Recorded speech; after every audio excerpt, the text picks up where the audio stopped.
Good morning, everyone, and welcome to Urban Update. I'm Byron Barnett. On the show today, the world's largest event to raise awareness for Alzheimer's, and also a special invitation to take a walk or run through Roxbury. And an addiction expert stops by to tell us why we are so obsessed with celebrities' lives.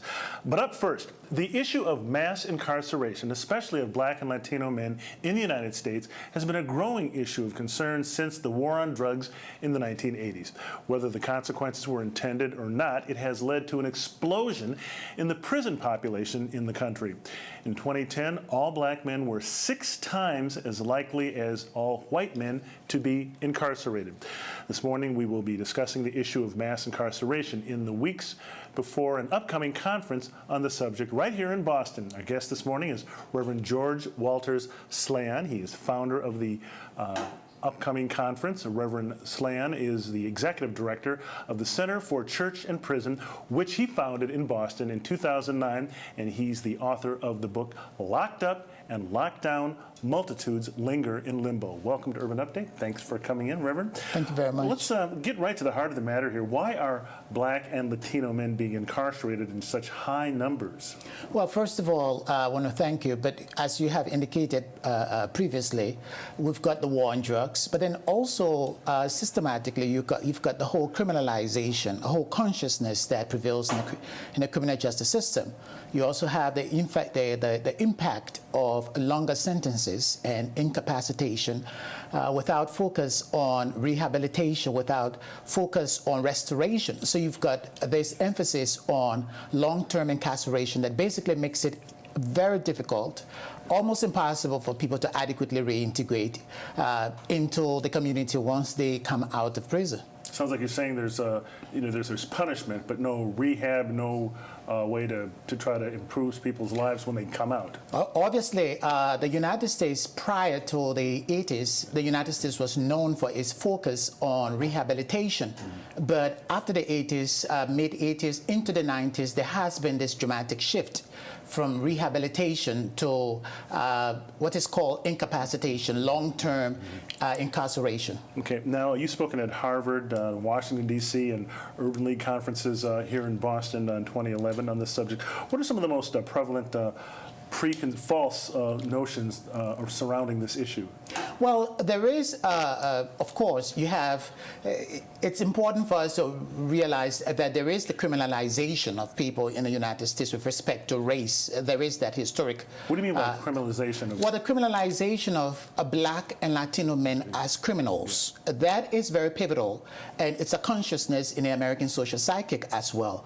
Obviously, you've got the war on drugs again, but then the false notion is that Black men and Blacks and Latino use more drugs than white. Research has come out to say that no, and has debunked the idea, and to a large extent has even come out to argue that whites use more drugs than Blacks and Hispanics, but more Blacks are incarcerated and punished punitively for drug offenses. So. Now, well, how do you begin to address these issues? Well, I think it's important that people begin Blacks, white, Hispanics, because you've got poor whites incarcerated as well. People should begin to raise their voices with respect to the existential implications of mass incarceration, the war on drugs, because basically what we have realized is that, and research has come to support this, that the war on drugs is basically a failure, and that lives have been distorted, lives have been destroyed, communities have been destroyed, and families have been transformed into dysfunctional family. So what you find is the perpetuation of a concentrated form of what is called poverty. Now, talk to me about the upcoming conference. I guess what are you going to try to cover and tackle at the conference? So we're doing this conference in September from the 10th to the 12th. The title of the conference is Ending Mass Incarceration and the War. Ending Mass Incarceration, the School to Prison Pipeline, and everything in between. The theme of the conference is Mass Educate, Don't Mass Incarcerate. The focus of this conference is advocacy, highlighting the need for more strategic intervention.